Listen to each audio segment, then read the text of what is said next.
Jones, who's a freelance music writer, and James Hyman, who's a broadcaster and a music producer. And James, look, I know you're a complete vinyl junkie. What's wrong with MP3s, cassettes, I would say or CDs, or wax cylinders? Nothing's wrong with them. Very practical, but they don't have the beauty. They're not artifacts. They're not something you can cherish and really treasure. They're like human. You know, you can tear these. They can break. You gotta hug them and cuddle them. Then, you know, nothing against MP3s. Very practical.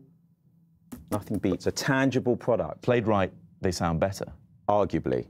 Okay. I would be a little controversial there. Yes, they can do. If a record is mastered badly and produced badly, it's not going to sound great, however incredible your needle and equipment is. We're going to put you both on the spot to pick your favourite. So, James, tell us your favourite, or one of your favourite vinyl records of all time. It's got to be New Order.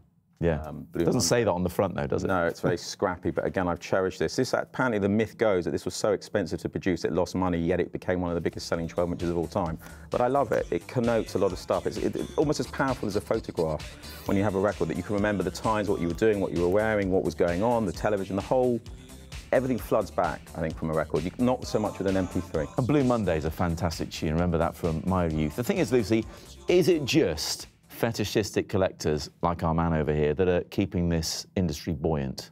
I don't think so. I mean, looking at the vinyl chart and the amount of people who go to big events that record stores put on, it's a complete mix of people, all ages, and I think our independent record stores in the country, across the country, should be celebrated for making the shops more than just a place to go to buy, but they put on gigs, you know, they have competitions, and it's kind of a bit of a movement, which is really exciting. James has got a picture disc there on a single. If you wouldn't mind holding that up for us, we're just going to talk about... That's the other thing about vinyl. It's not just a way of carrying the music. Sometimes the record itself can be better than the song that's on it, can't it?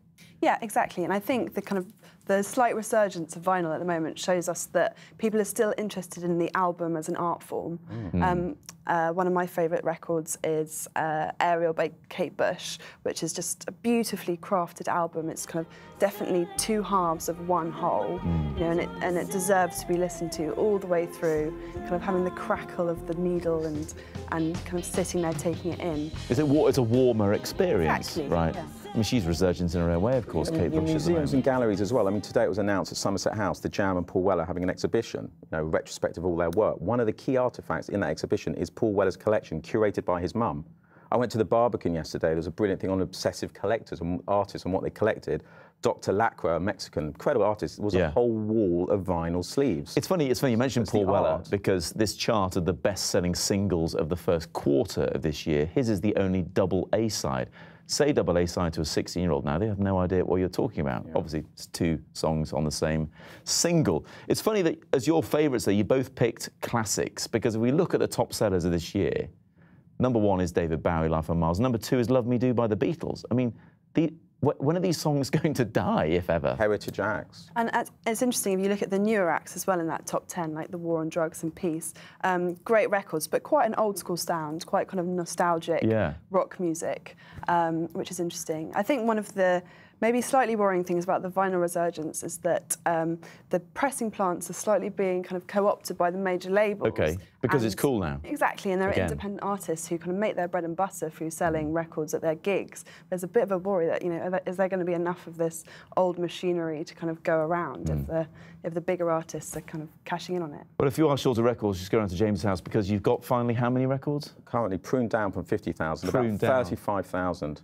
Really, that's what family life does to you, isn't it, mate? Thank you very much indeed, both of you, for coming in.